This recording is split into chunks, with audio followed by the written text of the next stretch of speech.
Hello and welcome back to Fire Emblem The Last Promise. Yeah, this is a re-commentation of my TLP 0% run.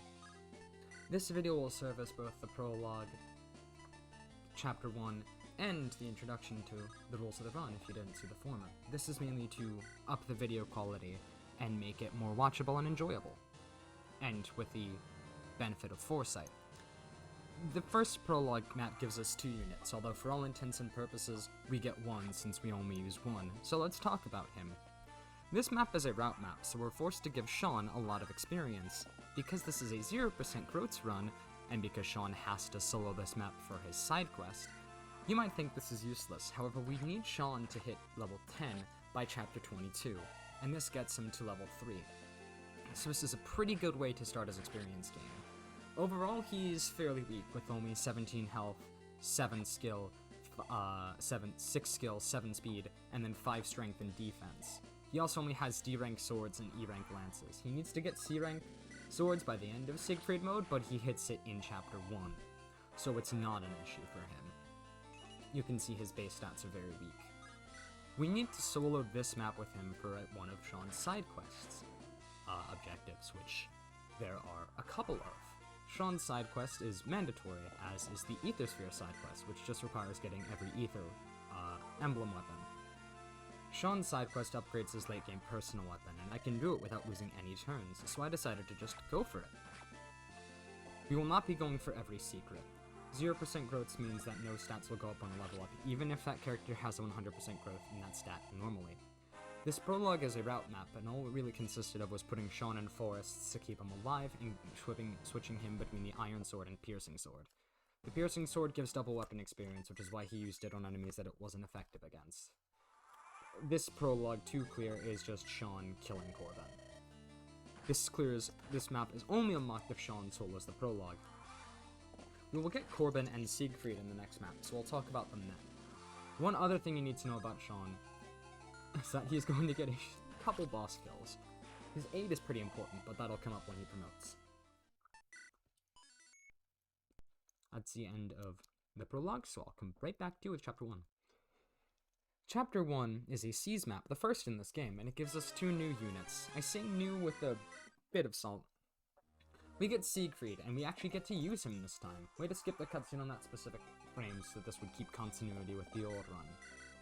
Corben is a cavalier with very mid-base stats. You'll get to see them later in the map. The most important one he has is his, as you saw, 6 attack speed.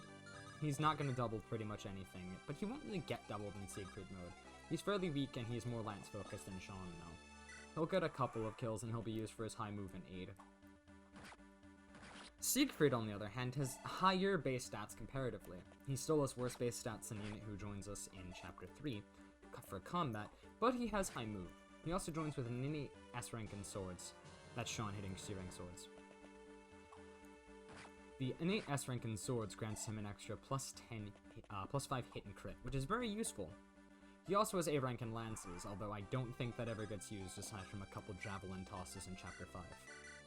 Shon equips an Iron Lance here. This is both a relic from when I thought he needed to get 30 lance rank, which isn't true, to use a javelin, which he never ended up having to use, and just to bait enemies away from Corben.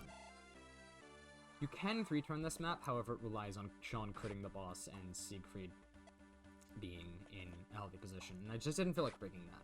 My standards for reliability are fairly lax throughout the run, but this was early on, and this was before I decided it would be an LTC.